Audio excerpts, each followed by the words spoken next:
ఒక అక్యూజ్ని police department arrest చేసిన తర్వాత అక్యూజ్కి ఉన్నటువంటి రైట్స్ ఏంటి, తను ఏ విధంగా డిఫెన్స్ చేసుకునే అధికారాలు అక్యూజ్కి ఉంటాయి?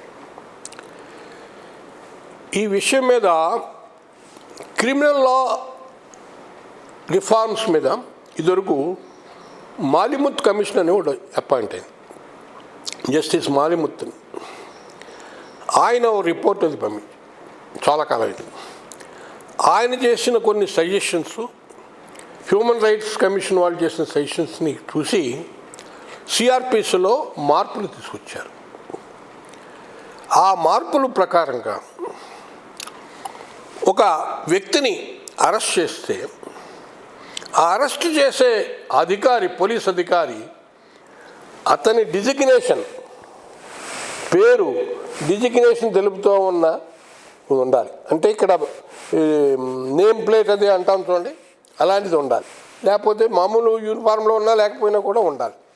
తదుపరి అతని యొక్క బంధువులు కానీ లేకపోతే స్నేహితులు కానీ హితులు కానీ సమక్షంలో అతను అరెస్ట్ కాకపోతే వాళ్ళకి వెంటనే ఇతను ఇంటిమేషన్ పంపించే అధికారం అతనికి ఉంది.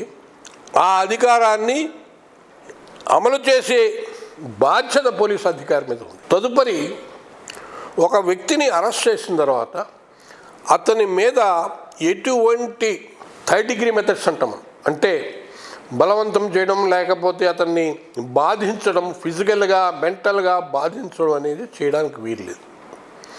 అది హ్యూమన్ రైట్స్కి ఎగెనిస్ట్, అది రాజ్యాంగం ఇచ్చిన హక్కులకి ఎగెనిస్ట్. అతను ఎవరిని అతన్ని ఇల్ ట్రీట్ చేయడానికి వీల్లేదు. సంఖ్యలో వేయడం మాట ఇందాక చెప్పా, సంఖ్యలే కాదు అతన్ని ఇల్ ట్రీట్ చేయడం కూడా వీల్లేదు. తదుపరి ఇమీడియట్గా అతన్ని ఒక వైద్యాధికారి దగ్గరికి పంపించాలి. అదే కాకుండా ఎవరినైతే అరెస్ట్ చేశారు అనేది డిస్ట్రిక్ట్ పోలీస్ ఆఫీస్లో డిస్ప్లే చేయాలి. అలాగే స్టేట్ లెవెల్లో కూడా వాళ్ళ కార్యాలయంలో కూడా అరెస్ట్ చేసిన వారు ఎవరు అధిష్టం చేశారు, ఎవరి ఆధీనంలో ఉన్నాడు అది తెలియపరచాలి.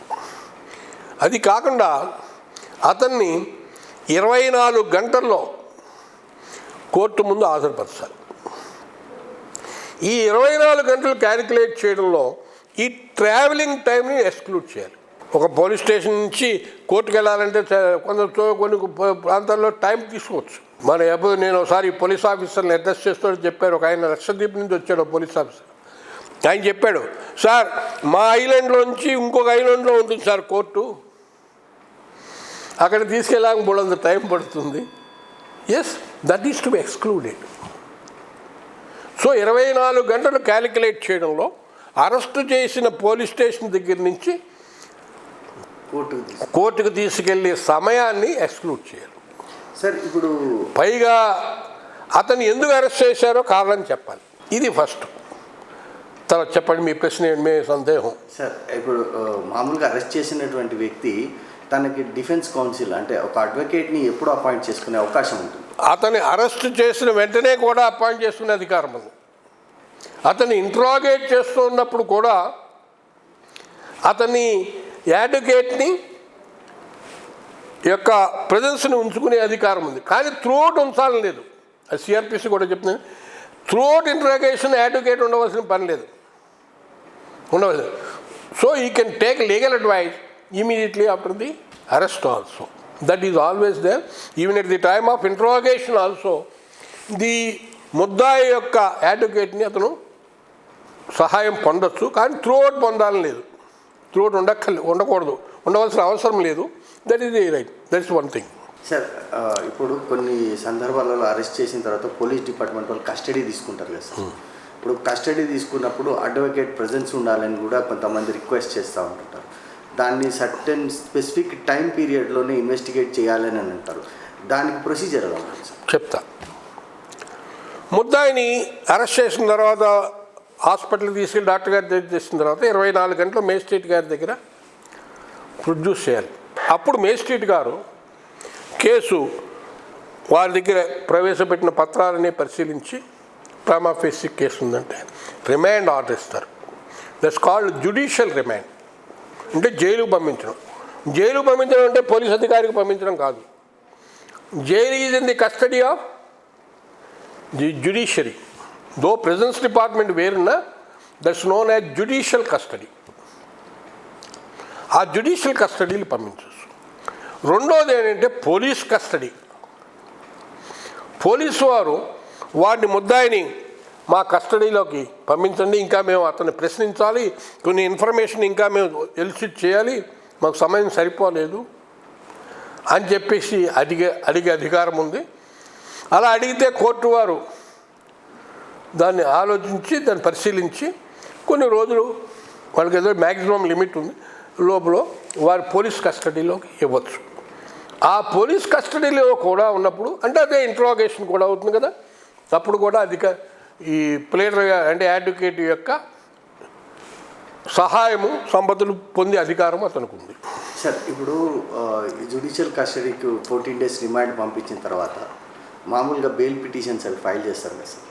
బెయిల్ పిటిషన్స్ ఫైల్ చేసినప్పుడు మేజిస్ట్రేట్ కోర్టులో అయితే 437 కింద, అదే సెషన్స్ కోర్టులో అయితే 439 కింద సిఆర్పిసి ప్రొవిజన్స్ కింద వేయిస్తారు కదా sir.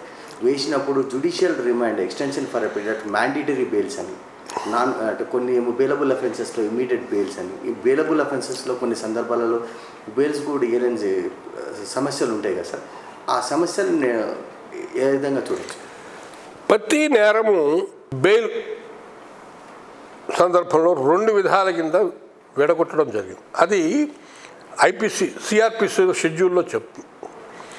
These are all bailable offences classification. Non bailable offences అంటారు. బెయిలబుల్ అఫెన్సెస్లో bail is a right.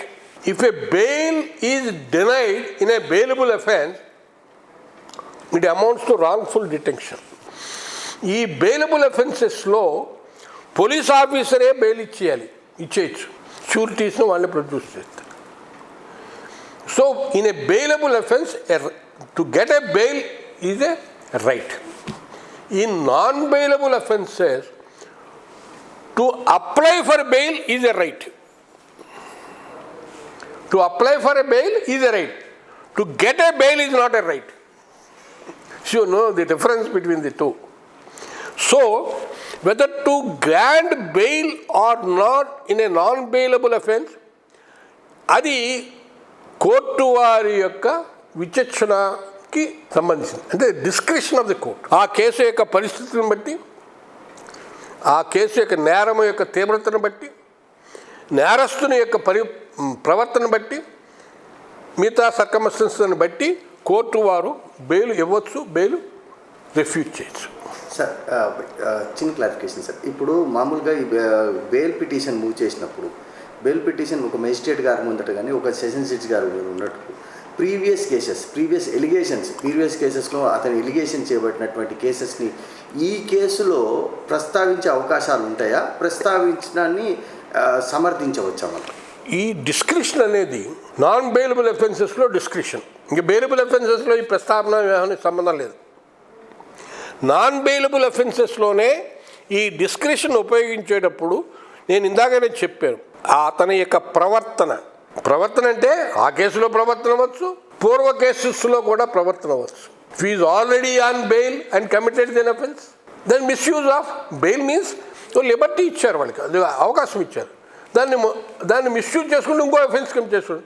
So these circumstances can also be looked into by the court while granting bail or not to grant the bail in a non bailable offence. So పాత ప్రవర్తనను కూడా, గత ప్రవర్తనను కూడా court వారు లెక్కలోకి పరిగణలోకి తీసుకోవాలి. ఎప్పుడు నాన్ బెయిలబుల్ అఫెన్సెస్లోనే. బెయిలబుల్ అఫెన్స్ కూడా నాన్ బెయిలబుల్ అఫెన్స్ అవుతుంది ఎప్పుడండి? బెయిల్ ఇచ్చేసిన తర్వాత ఆ బెయిల్ షరతుల్ని అతను వ్యతిరేకించినట్టు లేకపోతే అమలు పరచినప్పుడు అది నాన్ బెయిలబుల్ అఫెన్స్ అవుతుంది ఆటోమేటిక్గా, ఆ షరతులను వాడు అమలు పరిచినప్పుడు. అదర్వైజ్ ఏ నాన్ బెయిలబుల్ అఫెన్స్లో నేను చెప్పాను కదా, నేర యొక్క తీవ్రతని లేకపోతే నేరస్తుని యొక్క ప్రవర్తన ప్రస్తుత ప్రవర్తన వర్తమానం అవ్వచ్చు, భూతకాలం అవ్వచ్చు, భవిష్యత్ కాలం అవ్వచ్చు, ఈ ప్రవర్తనలు కూడా దృష్టిలో పెట్టుకొని కోర్టు వారు వారి విచక్షణ అధికారాన్ని ఉపయోగిస్తారు. సార్ ఈ బెయిల్స్లో కూడా కండిషనరీ బెయిల్స్, నాన్ కండిషనరీ బెయిల్స్ అని కూడా ఉంటాయి సార్? ఉంటాయి. బెయిల్ అంటేనే కండిషన్ అండి. సార్ బెయిల్ అంటేనే కండిషన్ ఏంటంటే ఇన్ని ఇన్ని ఇన్ని వేల రూపాయలకి నువ్వు జామీన్ ఇవ్వాలి, ఇంతమంది వ్యక్తులతోటి జామీన్ ఇవ్వాలి, అదో కండిషన్. నేను నేరము చేయను, నేర విచారణలో నేను ఇంటర్ఫీర్ అవ్వను, ఇవన్నీ కండిషన్స్. లేకపోతే నువ్వు పోలీస్ స్టేషన్కి 15 రోజులకు ఒకసారి లేకపోతే వారానికి ఒకసారి వెళ్ళి హాజరవ్వాలి, లేకపోతే కోర్టులో హాజరవ్వాలి, ఇవన్నీ కండిషన్సే. అసలు బెయిలే కండిషను. ఊరికే మనం ఎక్స్ట్రా కండిషన్స్ పెట్టినప్పుడు అవి కండిషనల్ బెయిల్ అంటూ ఉంటారు. అది ఊరికే loose use of the words, అంతకన్నా ఏం లేదు. బెయిలబుల్ అఫెన్సెస్లో బెయిలబుల్ అఫెన్సెస్లో బెయిల్ అడగడానికి 436 సిఆర్పిసి అప్లై. నాన్ బెయిలబుల్ అఫెన్సెస్లో 437, అది ఎవరు? మెజిస్ట్రేట్ గారి యొక్క పవర్స్. ఈ కొన్ని కేసులు life imprisonment, death imprisonment, death sentence ఉంటాయి. అవి వాటిలో మేజిస్ట్రేట్ గారికి వారు మహిళలు కాకపోయినా, వృద్ధులు కాకపోయినా, మిగతా వాళ్ళు చిన్నవాళ్ళు కాకపోతే వీళ్ళకి అధికారం లేదు. అప్పుడు సెషన్స్ కోర్టులో వేసుకోవాలి, లేకపోతే హైకోర్టులో వేసుకోవాలి. అది 439 సిఆర్పిసి అంటే వాళ్ళ పవర్స్ అన్నమాట. అది బెయిలబుల్లో. సార్ ఈ సెషన్స్ కేసెస్లో బెయిల్స్ ఉంటాయి కదా సార్, ఇప్పుడు మామూలుగా కొన్ని కేసెస్లో మెజిస్ట్రేటివ్ పవర్స్ తోటి ఎన్నో నేషనల్ లోక్ అదాలత్లో ఈ మ్యాటర్స్ ఏవైతే కాంప్రమైజ్ చేస్తుంటారో, నేషనల్ లోక్ అదాలత్ అని ఈ లోక్ అదాలత్లో మ్యాటర్స్ తర్వాత సెక్షన్ ఆల్టరేషన్స్ చేసే పవర్ మెజిస్ట్రేట్కే ఉంటుందా, లేకుంటే మన జ్యుడిషియల్ పోలీస్ డిపార్ట్మెంట్కి కూడా ఉంటుందా? ఇప్పుడు లోక్ అదాలత్ అంటే అది మన లీగల్ సర్వీస్ అథారిటీస్ యాక్ట్ అని ఒకటి వచ్చింది. దాని కింద కాన్స్టిట్యూట్ అయ్యేది లోక్ అదాలత్. అది లీగల్ సర్వీస్ అథారిటీస్ కాన్స్టిట్యూట్ చేయొచ్చు, కోర్టు కూడా కాన్స్టిట్యూట్ చేయొచ్చు. ఈ లోక్ అదాలత్లో సివిల్ మ్యాటర్స్కి పరిమితి లేదు. ఎనీ కేస్ కెన్ బి మనం కాంప్రమైజ్ చేయొచ్చు. కాంప్రమైజ్ చేయాలంటే ఇద్దరిని కూర్చోబెట్టి వాళ్ళకి ఒక సఖ్యతని కలగజేసి ఇలాగ. అలాగే మ్యాట్రిమోనియల్ మ్యాటర్స్ వాటిని చేయొచ్చు. క్రిమినల్ మ్యాటర్స్ వచ్చేటప్పటికి ఏమవుతుందంటే లోక్ అదాలత్లో ఓన్లీ కాంపౌండబుల్ అఫెన్సెస్సే రాజీ చేయించడానికి అధికారం ఉంది. నాన్ కాంపౌండబుల్ అఫెన్సెస్లో రాజీ క్వశ్చన్ ఉండదు. కాంపౌండబుల్ అండ్ నాన్ కాంపౌండబుల్ ఎలా తెలుస్తుంది అంటే సిఆర్పిసిలో చెప్తాడు, లేకపోతే స్పెషల్ యాక్ట్ ఉంటే అందులో చెప్తాడు. ఏవి సిఆర్పిసిలో షెడ్యూల్ చెప్తుంది, ఇవి కాంపౌండబుల్ అఫెన్సెస్. సో ఇవి థర్డ్ షెడ్యూల్ కాదు, 320 సెక్షన్ కింద ఉన్న షెడ్యూల్లో చెప్తుంది. ఏది? ఇవి కాంపౌండబుల్ అఫెన్సెస్, ఇవి మిగతా నాన్ కాంపౌండ్. ఇవి కాంపౌండబుల్ అఫెన్సెస్ విత్ పర్మిషన్ అని కూడా ఒకటి ఉంది. అంటే తీవ్రమైన నేరాల్లో నాన్ కాంపౌండబుల్ అవుతాయి. ఎందుకంటే ఈ తీవ్రమైన నేరాలు వ్యక్తిగత నేరమే కాదు, సొసైటీ మీద కూడా నేరం అది అనే ఒక సిద్ధాంతం ప్రకారంగా దాన్ని చెప్పారు. ఇక ఈ లోక్ అదాలత్లో నాన్ కాంపౌండబుల్ అఫెన్సెస్ రాజీ పడడానికి అధికారం లేదు.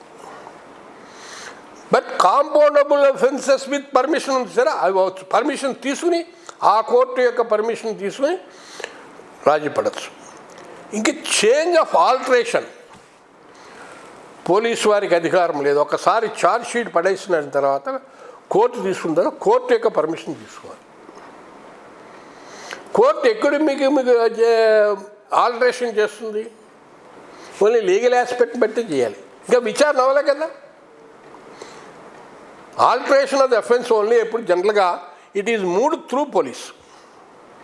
అయ్యా దీని మీద ఇంత లేదు, మెటీరియల్ లేదు, ఇంతే ఉంది, సో సెక్షన్ తప్పేసినాం, ఎఫ్ఐఆర్లో తప్పేసినాం, ఓన్లీ నవ్వు ఇంత. ఛార్జ్ షీట్లో కూడా మార్పులు చేసి చేర్చుకోవచ్చు. అది కోర్టే పర్మిషన్ ఇవ్వాలి. జనరల్గా జరగదు. జనరల్గా ఈ కాంపౌండబుల్ అఫెన్స్ నాన్ కాంపౌండబుల్ కింద కన్వర్ట్ చేసే అధికారం లేదు. ఈవెన్ హైకోర్టులో కూడా extraordinary except inherent powers of the హైకోర్టులో కూడా కాంపౌండబుల్ అఫెన్సెస్లో రాజీ కుదరదన్నారు. ఇది మనకి 498A మీకు బాగా తెలిసే ఉంటుంది. ఐపీసీ కింద ఈ డౌరీ హెరాస్మెంట్ వల్ల ఒక భార్యని హింసించుతూ ఉండడం ఇలాంటివన్నీ 498 కొత్తగా ప్రవేశపెట్టిన కొత్త అంటే వాడక కొత్త కాదు, ఒరిజినల్గా లేని సెక్షన్ వచ్చింది. ఇది నాన్ కాంపౌండబుల్ అఫెన్స్ ఒకప్పుడు. దానివల్ల ఏమైపోతుంది, ప్రతి మ్యాట్రిమోనియల్ వైవాహకు సంబంధించిన కేసులో ప్రతి దాంట్లో కింద 498A కింద ఒక కేసు ఉంటుంది. దీనివల్ల ఏమైంది, లోక్ అదాలత్లో ఈ వివాహ సంబంధమైన తగాదాలని పరిష్కరించడానికి ఈ సెక్షన్ ఈ కేసు అడ్డం వస్తుంది. మన పార్టీలకి సెక్షన్ కలవరించాలి, మొత్తం అంతా రాజీ చేయాలి కదా. ఆ కేసు నెత్తి మీద ఉంటే మిగతా వాటి మీద రాజీ ఎలా పడతారు? అందుకని దృష్టిలో పెట్టుకుని నేను యాక్చువల్గా మెంబర్ సెక్రటరీగా ఉండగా లీగల్ సర్వీస్ అథారిటీ మెంబర్ సెక్రటరీగా చేశాను. స్టేట్ గవర్నమెంట్కి ఈ 498Aని కాంపౌండబుల్ అఫెన్స్ చేసినట్టుగా మార్చమని చెప్పేసి చట్టంలో మార్పులు తీస్తామని అడగడం జరిగింది. అప్పుడు మన రాష్ట్ర ప్రభుత్వం అప్పుడు కంబైన్డ్ స్టేట్ 498Aని కాంపౌండబుల్ అఫెన్స్ చేశారు. కొన్ని స్టేట్లు తర్వాత ఫాలో అయ్యేవి కూడా. అది దానివల్ల ఈ వివాహ సంబంధించిన తగాదాల్లో ఈ అడ్డం కొంత తొలగింది. అందుకని 498A అఫెన్స్ కూడా ఇప్పుడు మన స్టేట్లో it's a compoundable offence with permission of the court ఏదో ఉందో గుర్తులేదు. అందుకని అటువంటి కేసులు కూడా లోక్ అదాలత్లో పరిష్కారం జరుగుతుంది. లోక్ అదాలత్లో పరిష్కారం చేసినారంటే సివిల్ మ్యాటర్స్ సివిల్ కోర్టు డిక్కీతో సమానం. అక్కడ కంపల్షన్ ఉండదు. లోక్ అదాలత్లో ఇద్దరికీ వాళ్ళని ఒప్పించి కన్విన్స్ చేసి ఒక ఒప్పందానికి తీసుకొస్తారు. అది లోక్ అదాలత్లో దాన్ని రికార్డ్ చేస్తారు. లోక్ అదాలత్ అంటే ఎలా ఉంటుందంటే 3 సభ్యులు ఉంటారు. ఒక జ్యుడిషియల్ మెంబరు, ఒక నాన్ జ్యుడిషియల్ మెంబరు, ఒక సోషల్ వర్కర్. ఈ 3 ఉంటారు. ఈ 3 ఏంటంటే వాళ్ళకు ఉన్న అనుభవాలను బట్టి judicial member can be a sitting member or a retired member. వీళ్ళ యొక్క అనుభవాన్ని దృష్టిలో పెట్టుకుని వాళ్ళు పార్టీలకి చేస్తారు. ఇప్పుడు మీకు ఈ మధ్యన వినే ఉంటారు, సుప్రీంకోర్టులో మన ప్రధాన న్యాయమూర్తి గారి సమక్షంలో మన ఆంధ్రప్రదేశ్ నుంచి వెళ్ళిన ఒక మ్యాట్రిమోనియల్ కేసు 20 ఏళ్ళు దెబ్బలాడుకున్నారు వాళ్ళు. అది సుప్రీంకోర్టులో విచారణకు వస్తే మన ప్రధాన న్యాయమూర్తి గారు వాళ్ళతో మాట్లాడి అది రాజీ చేశారు. ఈ ఎక్స్పెషల్లీ మ్యాట్రిమోనియల్ మ్యాటర్స్లో యాక్ట్లోనే ఒక ప్రావిజన్ ఉంది. హిందూ మ్యారేజ్ యాక్ట్లోనే ఒక ప్రావిజన్ ఉంది. ఆ ప్రావిజన్ ప్రకారంగా ఏంటంటే హిందూ మ్యారేజ్ యాక్ట్ కింద కోర్టులో పడిన పిటిషన్ అన్నింటిలో కూడా అప్లికేషన్లు అన్నింటిలో కూడా అంటే జ్యుడిషియల్ సెపరేషన్ అయ్యి ఉండొచ్చు, డైవోర్స్ అయ్యి ఉండొచ్చు, లేకపోతే రెస్టిట్యూషన్ ఆఫ్ కాంజుగల్ రైట్స్ ఉండొచ్చు. ఇవి విచారణ చేయడానికి ముందు కోర్టు వారు ఆ ఇద్దరి మధ్యని భార్యాభర్తల మధ్యని సఖ్యతను తీసుకురావడానికి ప్రయత్నం చేయాలి. ఆ ప్రయత్నం చేయకుండా కేసు విచారణ చేస్తే ఆ విచారణ చెల్లదన్నారు. స్టాట్యూటరీ ఆబ్లిగేషన్ అన్నమాట, బాధ్యత కోర్టు మీద అది జరగాలి. అందుకని ఈ భార్యాభర్తల యొక్క విభేదాలు ఉండడం సహజం అన్నారు. అవి కొద్దిగా ఒక సరైన అడ్వైజ్ వల్ల, కౌన్సిలింగ్ వల్ల తెలిపోతుంది. అలాగే పోలీస్ స్టేషన్లో కూడా వాళ్ళు కౌన్సిలింగ్కి రిఫర్ చేస్తూ ఉంటారు మ్యాట్రిమోనియల్ అఫెన్సెస్లో. ఈవెన్ ఒక constitutional bench judgement of the Supreme Court Lalita Kumari కేసులో వాళ్ళు ఏం చెప్పారంటే క్రైమ్ రిజిస్టర్ చేయకుండా, ఎఫ్ఐఆర్ ఇష్యూ చేయకుండా దాన్ని కొద్దిగా ప్రిలిమినరీ ఇన్వెస్టిగేషన్ చేయమన్నారు. మ్యాట్రిమోనియల్ మ్యాటర్లో కూడా కంగారు పడద్దన్నారు. ఓకే, ఆ 498 అప్లై అవుతున్నారు. మొట్టమొదటి 498 పెట్టారు. అది మళ్ళీ దానికి రివైజ్ చేసి జడ్జిమెంట్ 498కి అప్లై అవుతుంది. కొన్ని మిగతా జరగడానికి చేయొచ్చు. ఇవి జనరల్గా జరిగే లోక్ అదాలత్లోనూ మార్పులు చేర్పులు వ్యవహారం.